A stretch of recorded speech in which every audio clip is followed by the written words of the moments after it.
Hey everybody, it's Killfug here for another lecture. Changing up the format today. We're going to be doing this sort of boom, boom, boom, up like this instead of the boom, boom, boom like we usually do, okay?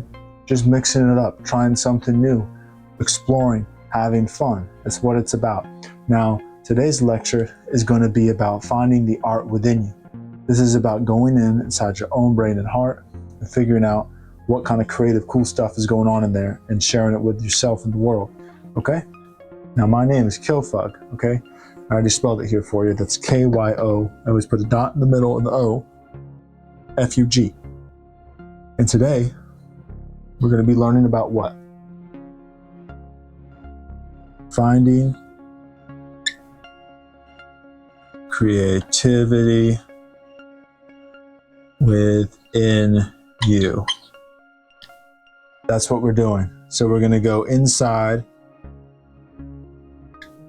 of your brain and we're going to find out what kind of whack craziness is going on in there and how it can help yourself in the world, okay? Let's go ahead and clear our title page here and get right into it. I'd really recommend if you have access to some sort of pen and pad or something where you could take some notes. That would be absolutely fantastic. Now, first of all, are you an artist? Well, are you? Yes, you are. Let me tell you why. Artist is creation, okay? Every day you're creating, whether it's a cup of coffee or you're having wink wink time with somebody, okay? Yes, even that is art. Even that is expression. Here's two people doing that. You know what's up. They're holding each other. They're having such a great time together. Look at that. Look at them go. Okay? You're creating stuff. You're having fun creating stuff when you're out here having a conversation with somebody. Okay? Okay? All of this. And yes, even the more traditional stuff like painting or what I'm doing now. You would say artist, but I'm saying that if you're doing any of this stuff in your daily life, you're always creating. Art is when you are doing things that maybe aren't so like one-to-one, that isn't so logical, that isn't so squared edge. Okay? You cook the meat so you can eat it. Okay? That's what you do. But you season it and you plate it in a certain way. That's art. Okay? That's what I'm talking about. So you are an artist. All right. Okay, you're like, all right, I'm an artist. So then why do I need to do anything different? What I'm doing is art. The thing is that inside your brain, here's your brain.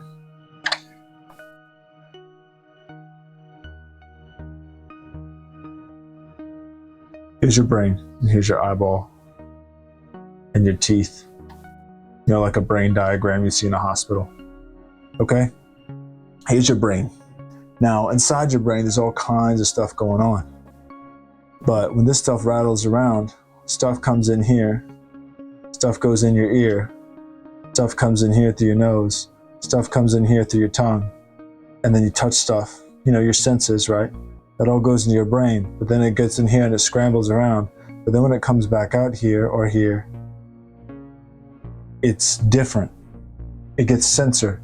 Maybe it gets stopped here. Maybe you think it thoroughly and you have it, but you decide not to do it in the last step.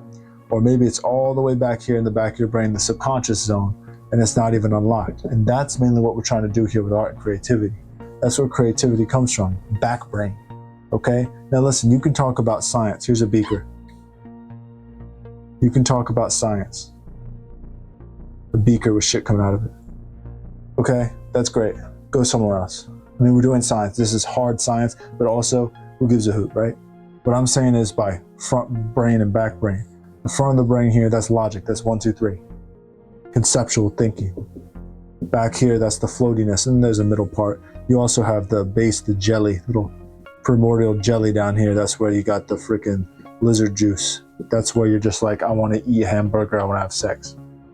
And then here, in the back of the brain. That's where we're focused, okay? Because that's where you have the subconscious stuff that you need to actually get out. But when you try to go back there with your logical brain, you go back in there, you get scared of what you find, and then you don't want to look in there. And then it builds up, and that's no good. So how do we get this art out? Here's a proven method for how to do that, okay? Here's a proven method. Proven method. Okay? Here's what you do. The first thing you need to do is you need to find some things that, now we'll go in the field of drawing, but you can do this in music and anything. But we're going to start with drawing, okay? Proven method, this proven method is unclogging your mind. Unclogging the mind. Now, what you need to do is you need to figure out a way to tap into that subconscious and let your guard down so stuff can come out, okay? And you're gonna unclog your brain by drawing and doodling and having fun, just pure, just drawing shit with no direction. Now you're gonna say, well, oh, I'm not creative. I can't do that, I get stuck. Oh, don't worry, we got you. Here's what you do. You're gonna take an opportunity to take a bunch of little things that maybe you like to doodle. So you'll write down like maybe when you like to doodle, you like to write movie quotes. So you'll be like, okay, I know I like movie quotes. You're building an arsenal, okay? You like movie quotes. You like to draw smile faces, stick figures, scribbles, smears, etc. You like to do all this different stuff, right? And you build this catalog so that when you start the drawing, you can start one of these things. But also you can, when you're going, oh, I'm getting stuck, you can always consult it and be like, okay, all right, well, I like to do movie quotes. All right, then I'll do this. Or, oh, I like to do scribbles. Maybe I'll do a scribble. Get more into this, okay? Hope you're taking notes. We're gonna get more into this subject. So, for example, for me, this shape, that's one of my things I always go to because it can be someone's hair, it can be someone's teeth, it can be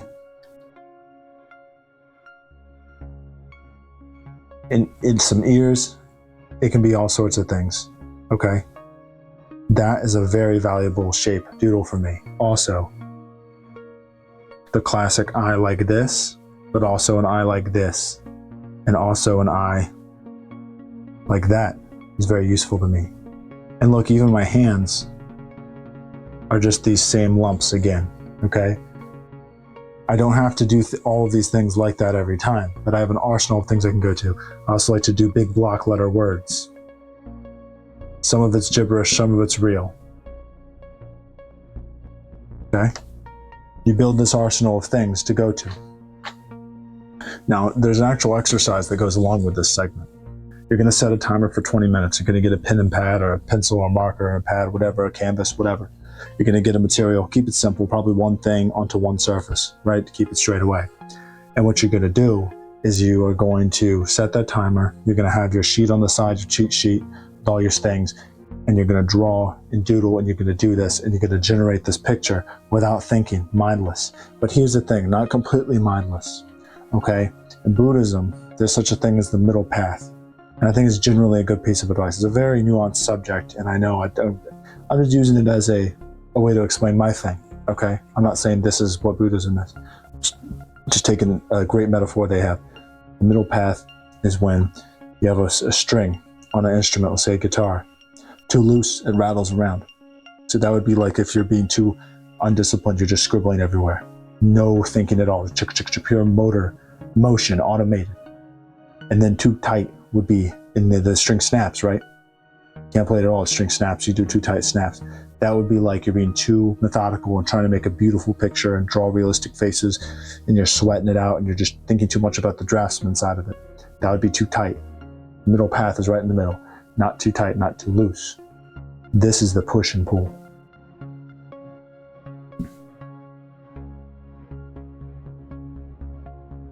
Okay, the push and pull method. Here's what you got to do.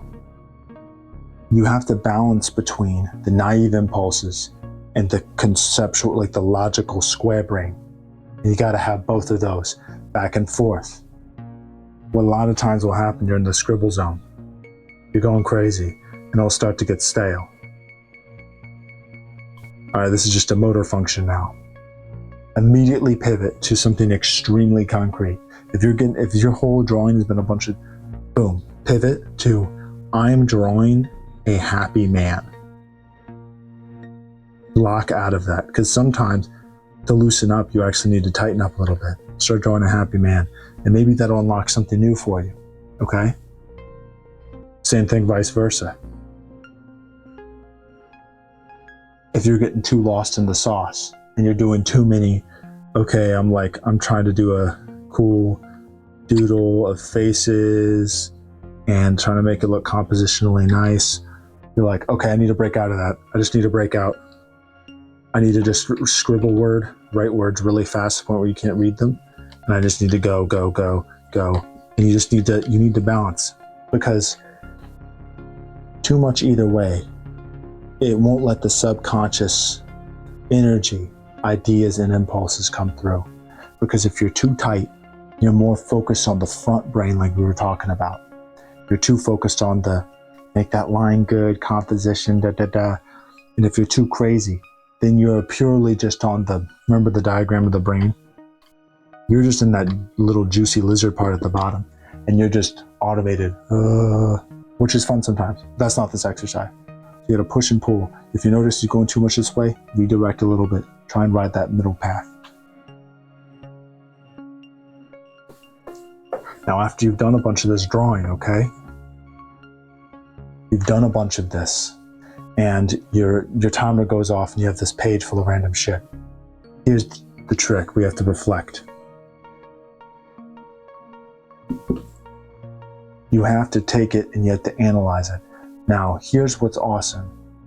This is like a quadruple meta Rorschach test. Why?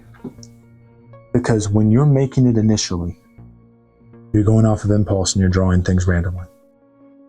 So already you're seeing what your subconscious is doing, because we're doing random stuff. Your subconscious is mainly in control, dictating where we're going.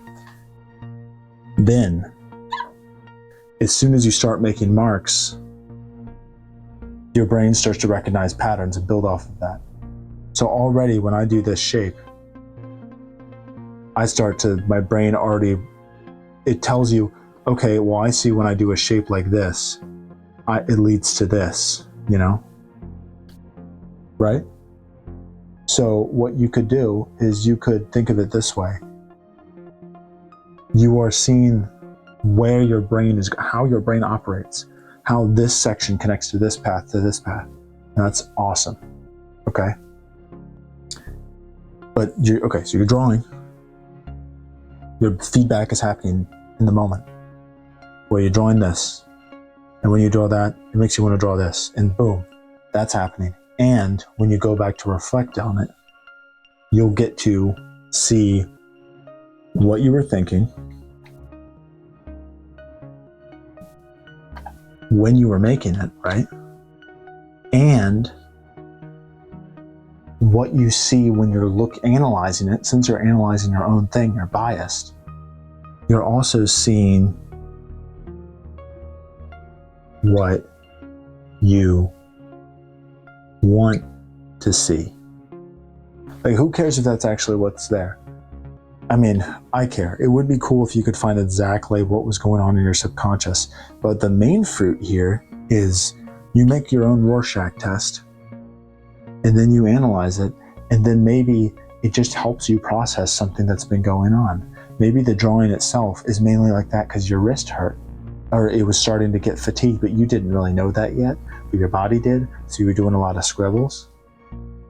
But then looking back at it, you're like, since you're reflecting on your subconscious by looking at this drawing, you feel safe enough to admit, I've been really anxious about the conversation I had with my uncle. I have actually been really, and I'm nervous about talking to him again. I think that's what this is all about. See, it kind of lets you open up and get in there and figure out what's going on in your brain. So that's how it helps you. But also what this helps do is make dope art.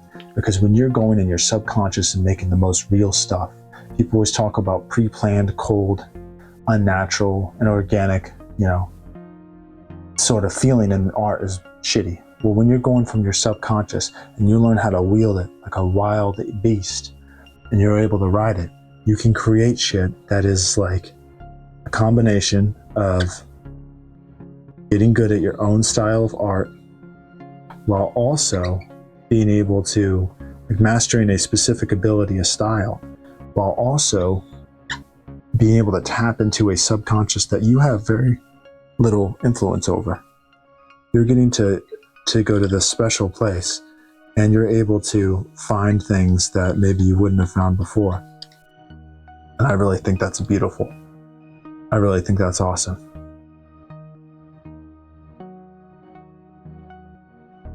Now, what I do in these videos is a form of that, but I do it along with, while I'm drawing, I'm also writing. I'm also doing the faked. Sometimes I am actually teaching stuff legit, straight up, one-to-one. Here, do this thing. I genuinely think it works here. And sometimes it's complete, just like satire, wacko, ha ha ha, funny, we're being silly, dry humor kind of thing. Ridiculousness for fun. And that's like performance art. And sometimes it's a blend of both, okay? And that's a way for me to flow, because I'm flowing in both the drawing and the explaining and the writing and all that. It's just doing the same thing with more steps. And I think it's awesome. It's a dance. It's really a dance. So what I'm going to do is I'm going to go ahead and do a few pieces for you here, just really quick to wrap things up, to demonstrate what I'm talking about with Warne, as well as with performing, with talking, and also with drawing, and just letting it fly, letting it hang loose. Okay, so hanging loose makes me think of Fruit Man. So I'm going to draw, here's the Fruit Man right here. So here's the Fruit Man. This guy loves the fruit, and he's a homosexual because, they used to call them that back in the day. No one's called me that before, though. They've called me other names. Here's the Fruit Man right here. Boom. And I'm just thinking he's big and muscly because he eats a lot of healthy fruits. Boom. If you know a guy who's big and hunky, man, tell me about him. Tell me where he's at, because I'll holler at him. Here we go. Boom. Look at that. Boom. There's the Fruit Man. Fruit Man got big yams. Look at that. Whoa. Whoa. This is censored.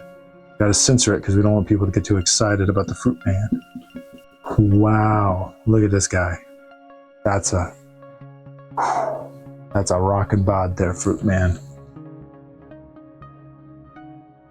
Let's get another guy in here. What's this guy? This is you right here. Here you are. I saw you yesterday, so I thought I'd draw you for my demonstration video of how to make the best art in the world. There we go.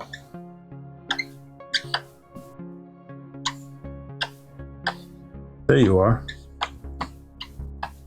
Look at you. You're doing a really good job at being a person. I'm really proud of you. We can go ahead and get in a tutorial for tic-tac-toe. Hey, if you don't know how to play tic-tac-toe, here you go. It's a simple game that the kids play, okay? Over here you got a circle. One person does circle. One person does X. One person does Q. One person does this symbol. One person does this symbol over here, the square, but with this hanging off piece. And it always has to be in the corner, okay? And then one person over here does the scribble in the box. Over here is the smiley face in the middle to indicate it's a fair game. Over here is another circle. And right over here, this also kind of falls off, all lopsided over here. And then whoever does this first on their page at IHOP on the little puzzle sheet, they win. Okay? I'm gonna do 10 guys really quick. I'm gonna do marathon guys. Okay, first guy. This is Sausage Man, okay? He knows what sausage can do. Now the problem with this guy is he has a big sausage on his head, okay? Here it is. When I'm drawing cartoon sausages, the thing is it kind of looks like candy a little bit at first, unless I add the grill marks, then it looks a little more like sausage. And his head's getting squished. So here's his head, and here's his head getting squished. And he's looking up at that sausage because it's on his head. But he actually put it there, but it's been squished in his head because it's been on there for so many years. But he really loves that sausage on his head. I guess you could say he's not much of a vegan.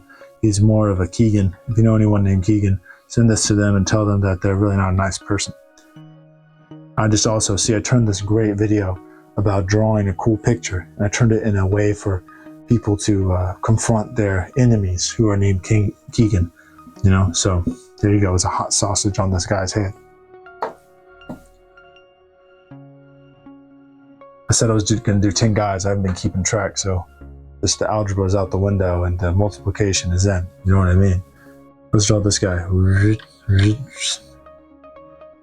This is someone who has anger issues right here. Boom.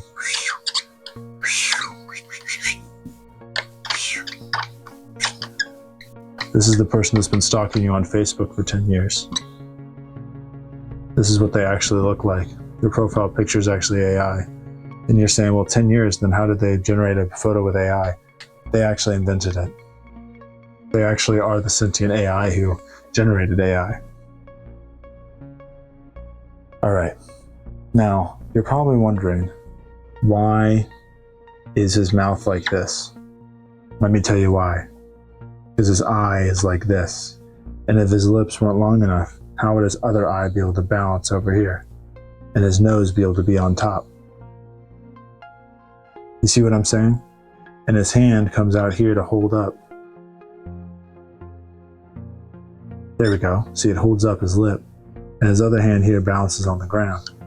Because over here, you have his one leg's up, and his other leg's down. And he has this. This is our man right here. This is the man of the year, 2026. We're not even through January. We have the man of the year. Fantastic news. Let's do one more. This is just a straight shooter right here. You know any straight shooters? Let them know I'm thinking of them. If you know any straight shooters, say, hey, Killfog's thinking of you.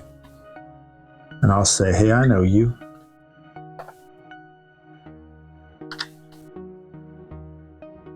For all those straight shooters out there, shooters who are straight. There we go. Not shooters who are straight, people who shoot straight, but people who are straight and who are shooters. Man, people who are straight and who are shooters are on a list. Jeez. There we go. All right, this has been fun, shaking it up, folks. Appreciate you coming and hanging out, learning some things. Hope you took some notes. Let's go ahead and throw up the end card here and just wrap things up. My name is K-Y, dot in the middle of the O-F-U-G. And this has been finding the burp inside of you.